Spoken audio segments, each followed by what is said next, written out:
Hello class. Welcome back बच्चों। लो प्यारे बच्चों, स्टार्ट करते हैं नया लेक्चर। बेटा, नए लेक्चर में थोड़ी बहुत ही प्रॉब्लम पहले मैं इलस्ट्रेशन 11 की ले रहा हूँ और उसके बाद बेटा बात को आगे बढ़ाते हैं। आज दो एडजस्टमेंट और नहीं करनी है। फिर उसी फोन छोड़ दो, थोड़ा इसको त्याग पत्र दिया करो यहाँ पे आके। बेटा, 11th इलस्ट्रेशन की प्रॉब्लम ले रहा हूँ, एक मिनट सामने देखना। वैसे मुझे समझ नहीं आती कभी कभी, जैसे तुम हाय तौबा करते हो क्वेश्चन में, ऐसा कुछ होता नहीं जितनी हाय तौबा तुमने कर रखी। इधर देखो जी सामने। 5 मिनट रुक जाओ, बस 5 मिनट इधर नीचे ना देखना, बस मुझे कहना ना बड़े बेटा, सामने देखो। एक बात बताओ, आउटस्टैंडिंग क्या होता है? हमेशा लाइबिलिटी होता है। इधर देखो जी फटाफट सामने। आउटस्टैंडिंग लाइबिलिटी है, प्रीपेड एक एसेट है, बैलेंस शीट में एसेट साइड लिखते हैं। सेम वे एक्रियूड इनकम एक एसेट है और अनएक्रियूड इनकम एक लाइबिलिटी। इन चारों की जर्नल एंट्री थी इलस्ट्रेशन 11 में। एक तो भाई क्या मुश्किल है, प्रीपेड एसेट है ना, एसेट डेबिट होती है। आपने जर्नल एंट्री में क्या किया होगा? प्रीपेड एक्सपेंसेस अकाउंट डेबिट, सामने वाली साइड का लिखेंगे खर्चे का ही नाम टू एक्सपेंसेस, जो भी एक्सपेंस हो, सैलरी हो सैलरी, वेज हो वेजेस। ठीक है। आउटस्टैंडिंग लाइबिलिटी है, लाइबिलिटी हमेशा क्रेडिट होती है। तो आउटस्टैंडिंग एक्सपेंसेस, डेबिट क्या होगा? खर्चे का ही नाम, एक्सपेंसेस अकाउंट डेबिट। ठीक है जी। एक्रियूड एसेट है ना, एसेट हमेशा डेबिट होती है। एक्रियूड इनकम अकाउंट डेबिट, सामने वाली साइड क्या आएगा? इनकम का नाम। अनएक्रियूड क्या है? सूर्य फोन छोड़ दे।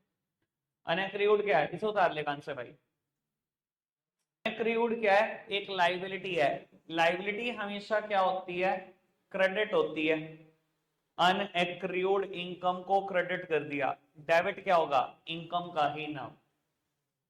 ठीक है पुत्र जी, चारों में तो कोई दिक्कत नहीं। सामने देखते रहो बस, जल्दी जल्दी। रौनक यार देख, रुकता नहीं है तू।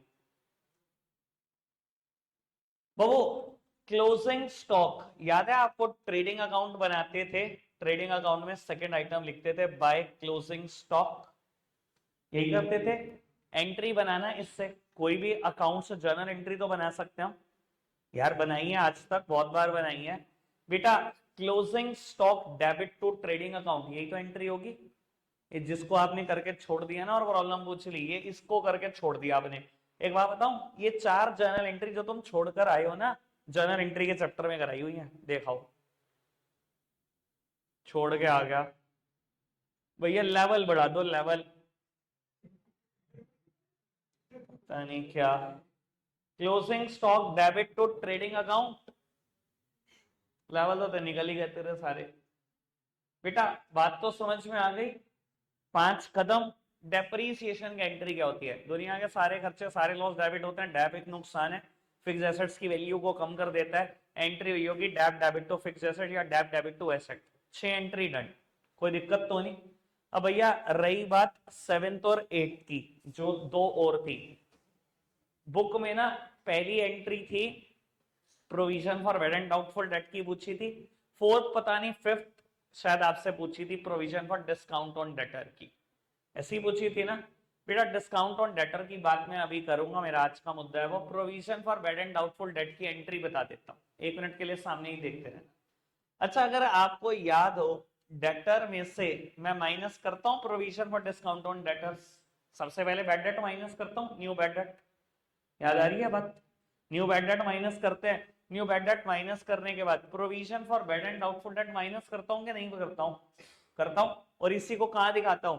पीएनएल में दिखाता हूं कि नहीं दिखाता हूं, क्लोजिंग प्रोविजन के नाम से। अब भैया आप इसकी जर्नल एंट्री मान रहे हो, बुक ने एक एंट्री करी, पर सच मायने में बेटा इसकी 2 एंट्री होनी चाहिए। मैं दोनों बता रहा हूं, सुनो जी बेटा। क्या डेटर कम हो रहे हैं इस प्रोविजन की वजह से? डेटर कम हो रहे हैं। डेटर जब भी कम होंगे, डेटर एक एसेट है, डेबिट होता है। कम करना है, कैसे डेबिट कर सकते हो? क्रेडिट करके। क्या डेबिट होगा? Provision itself, provision for bad and doubtful debts account debit to debtor. पहली एंट्री तो ये होगी। दूसरी बेटा, पीएनएल अकाउंट में टू साइड लिख रहे हो, provision for bad and doubtful debt, journal entry नहीं बना सकते इससे। PNL account debit to provision for bad and doubtful debt, profit and loss account debit to provision for bad and doubtful debt. ये एक entry book ने की भी है, मेरे हिसाब से दोनों करनी चाहिए। और सेम दोनों एंट्री डिस्काउंट ऑन डेटर की भी होगी, मैं अभी बता रहा हूँ और प्रूव भी कर दूंगा। 8 की 8 जर्नल एंट्री मैंने बता दी जो उस क्वेश्चन में दी हुई थी। भाई बहुत मुश्किल थी सच में, मुझे डर लगा। एक प्रॉब्लम आनी चाहिए थी मेरे हिसाब से सिर्फ ये, बस, और कोई प्रॉब्लम आनी नहीं चाहिए थी। ठीक है जी, अब बाकी आप देख लो भैया, जर्नल एंट्री नहीं आती तो मैं सच बता रहा हूँ मैं। हाँ ठीक है जी, बात समझ में आई है इतनी?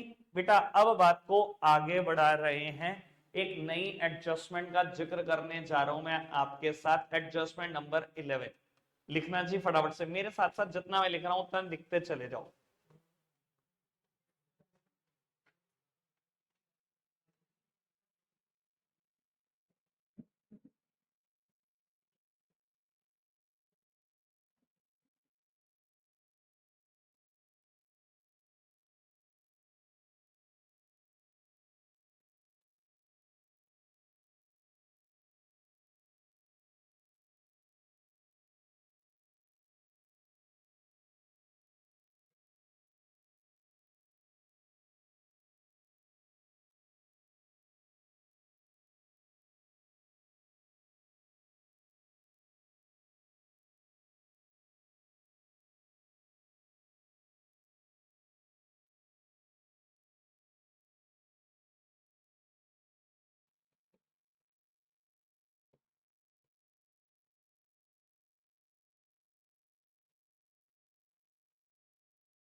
बेटा ये क्वेश्चन है जो हमें करना है अभी। 1 मिनट के लिए, 1 सेकंड के लिए छोड़ दो सब, पहले मेरी बात सुन।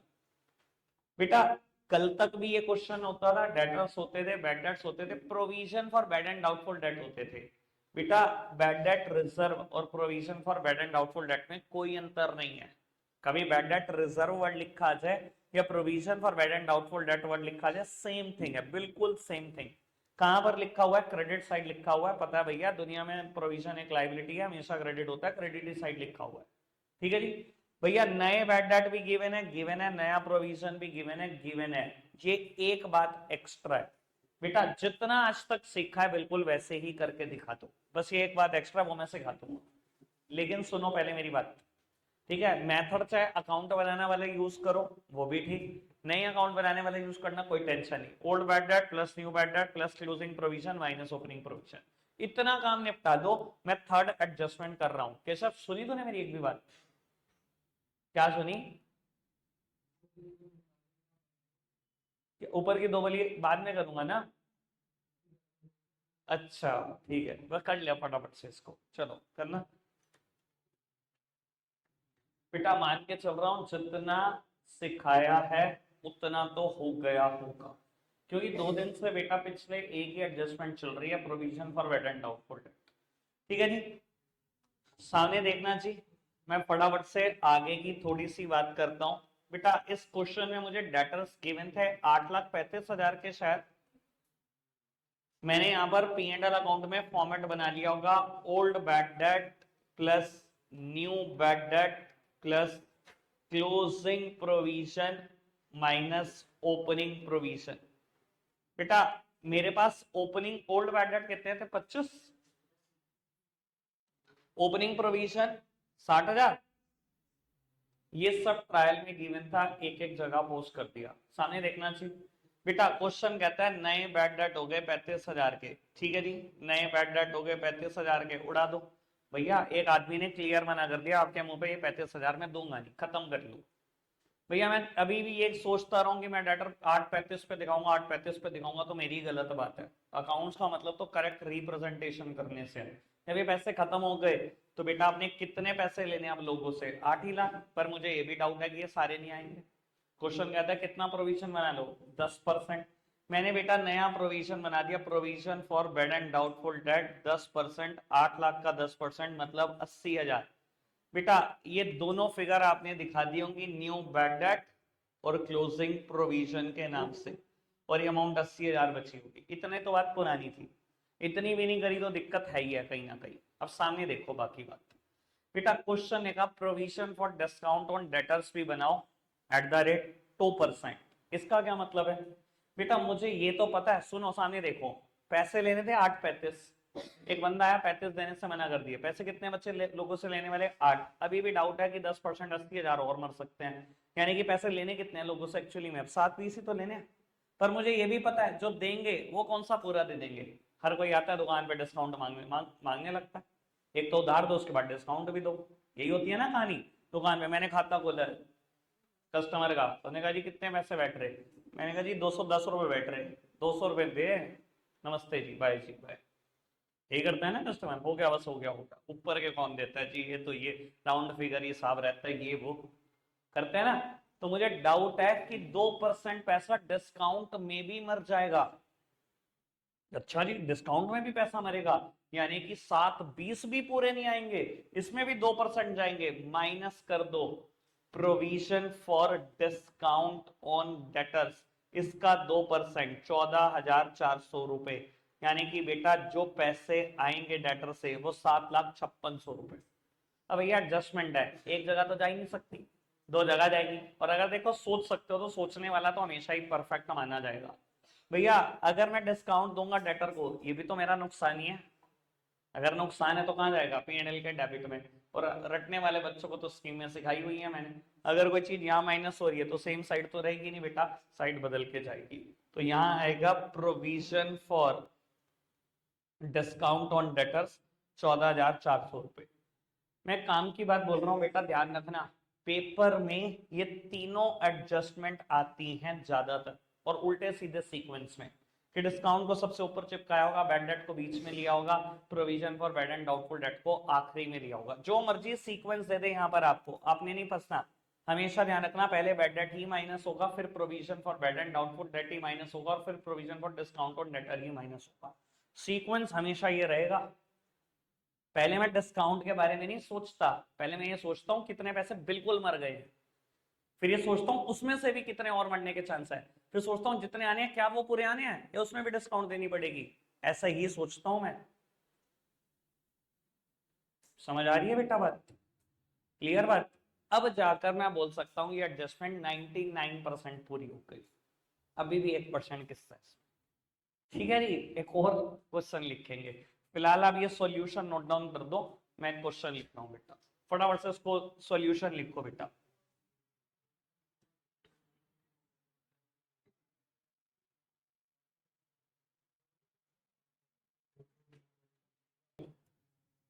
बेटा एक एग्जांपल दे रहा, अरे कर लो नोट यार फिर कर लेना 2 मिनट बाद, एक एग्जांपल लिख रहा हूँ, ठीक है ना, आपका दिमाग चलना चाहिए, आपसे आंसर एक्सपेक्ट कर रहा हूँ।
बेटा ये क्वेश्चन पे ना आपको मैं 5 से 7 मिनट दे रहा हूँ, 6:05 पे क्वेश्चन मैं स्टार्ट करूँ।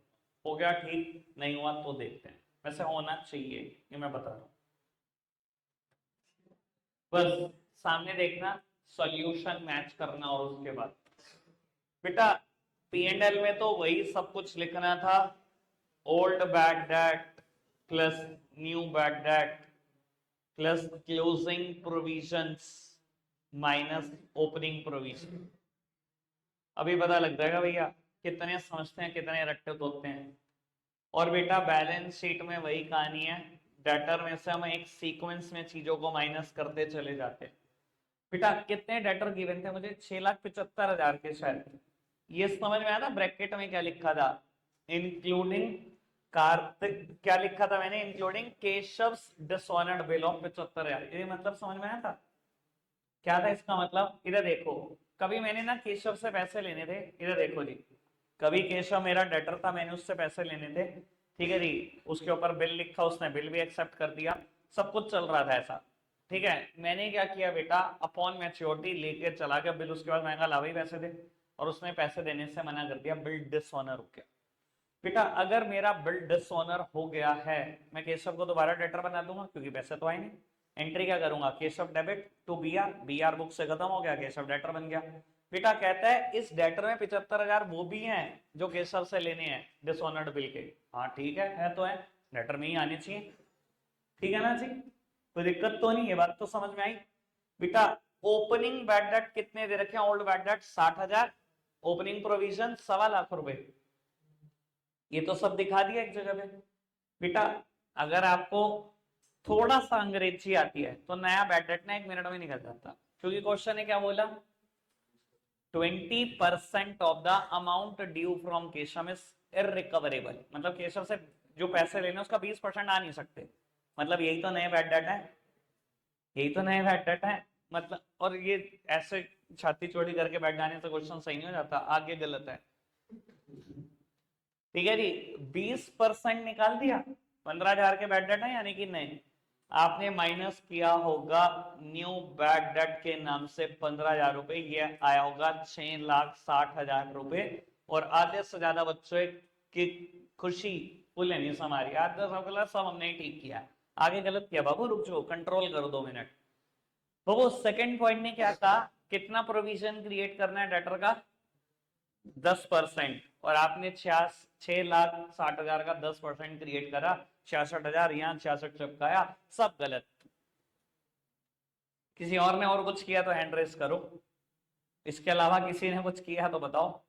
बस निकल गई एकड़ी, अंग्रेजी नहीं पढ़नी आती। इधर एक बात बताओ गधो, 75,000 रुपए लेने हैं केशव से, इधर देखो जी प्लीज, सामने देखो जरा, अब यहां गलती ना कर देना, 75,000 रुपए लेने केशव से।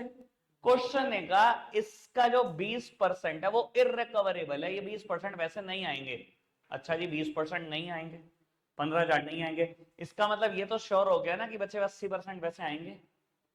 जब आएंगे तो 6,60 का क्यों प्रोविजन बना दिया, इसमें 60 केशव वाले भी तो हैं, वो तो आएंगे ही आएंगे। प्रोविजन किसका बनाना था, सिर्फ 6 लाख का 10%। ये सोचा इतना सा भी, अंग्रेजियां पढ़नी नहीं आती बिल्कुल भी। क्वेश्चन है का केशव से जो अमाउंट मिला बस 20% इररिकवरेबल है, 20% मतलब 15,000। बेटा बाकी तो 60,000 को देने को तैयार बैठा है मैं, और इसमें 60,000 वो शामिल है, मैं इसको 60,000 का भी प्रोविजन बना लू क्या जबरदस्ती।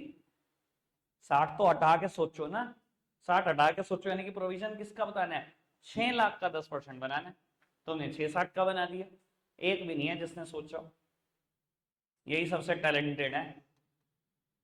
60,000 का प्रोविजन बनता, provision for bad and doubtful date, debtor की फिगर दिखाते 6 लाख और ये 60,000 उधर दिखाते, सब गलत, नल्ले।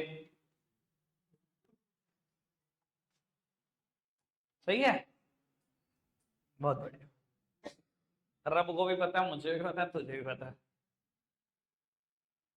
क्लियर हुई ये बात, समझ आई अच्छे से। यार थोड़ा सोचा करो यार, यहाँ बर्डन डालो थोड़ा सा। चलो खैर बेटा, आखिरी एडजस्टमेंट लिखो जी आज की, आखिरी एडजस्टमेंट, एडजस्टमेंट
जल्दी से नोट डाउन करो बेटा। इम्प्लाइड एडजस्टमेंट डेबिट आइए, एक बार पहले भी हम इम्प्लाइड एडजस्टमेंट कर चुके हैं। लिखने वाला काम खत्म करो पहले फटाफट से।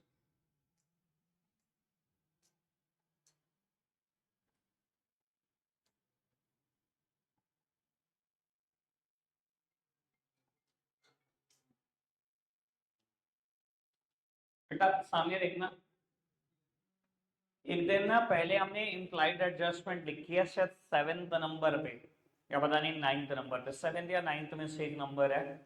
उस एडजस्टमेंट में इम्प्लाइड क्या होता था बेटा, अगर बैंक लोन के सामने रेट दिया गया हो या इन्वेस्टमेंट के सामने रेट दिया गया हो, हमेशा इम्प्लाइड एडजस्टमेंट होती है। कभी भी रेट गिवन हो ना बैंक लोन के सामने, मतलब साल का इतने % ब्याज देना था, अगर कभी इन्वेस्टमेंट के सामने रेट गिवन हो, इसका मतलब साल का इतना ब्याज आना था, ठीक है ना जी। और वहां पर बेटा मैंने बहुत अच्छा समझाया था कि कैसे ये इम्प्लाइड एडजस्टमेंट है।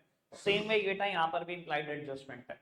मुझे दो इंटेंजिबल एसेट्स दिखाई दे रही हैं, वन इज पेटेंट जिसके ऊपर पहले मैं डिस्कशन कर चुका हूँ जब फाइनेंशियल स्टेटमेंट नॉर्मल चैप्टर कर रहे थे विदाउट एडजस्टमेंट वाला, और लाइसेंसिंग बेटा पता ही है, मान लो आप कंपनी में जो टेलीकम्युनिकेशन सर्विसेज देते हो इंडिया में, आपने टेलीकम्युनिकेशन लाइसेंस ले लिया गवर्नमेंट ऑफ इंडिया से, जो आपको 8 साल के लिए मिला, और बेटा गवर्नमेंट ऑफ इंडिया ने 10 लाख रुपए चार्ज करे। बेटा अगर कोई चीज मुझे 1 साल से ज्यादा के लिए बेनिफिट दे रही है, वो बेटा मेरी ट्रेडिंग और पी&एल अकाउंट में नहीं जा सकती खर्चों में। ट्रेडिंग और पी&एल अकाउंट में वही खर्चे वही इनकम जाते हैं जिनका बेनिफिट 1 साल में एग्जॉस्ट हो जाता है। जो 1 साल से ज्यादा का बेनिफिट दे रहा है वो क्या है बेटा, हमेशा मेरी एसेट है। तो बाबू ये इम्प्लाइड एडजस्टमेंट कैसे, अब थोड़ा सा ये समझो। बैलेंस शीट में आपने रिकॉर्ड किया होगा पेटेंट 17 सालों के लिए मिला 17 लाख रुपए, सामने देखो जी, पेटेंट 17 लाख रुपए। बेटा ये बेनिफिट कितने सालों के लिए देगा, 17 सालों के लिए, और उसके बाद जीरो। बेटा जैसे एसएलएम मेथड में डैप लगाते थे बिल्कुल वैसे ही लगा दो, original cost of asset minus residual value, residual value कुछ नहीं है, जीरो है, जीरो आएगा बिल्कुल, ठीक है जी, divided by useful life of an asset. 17 lakh रुपए की चीज 17 साल बेनिफिट देगी, यानी कि हर साल कितने रुपए उड़ेंगे, 1 लाख रुपए उड़ जाएंगे।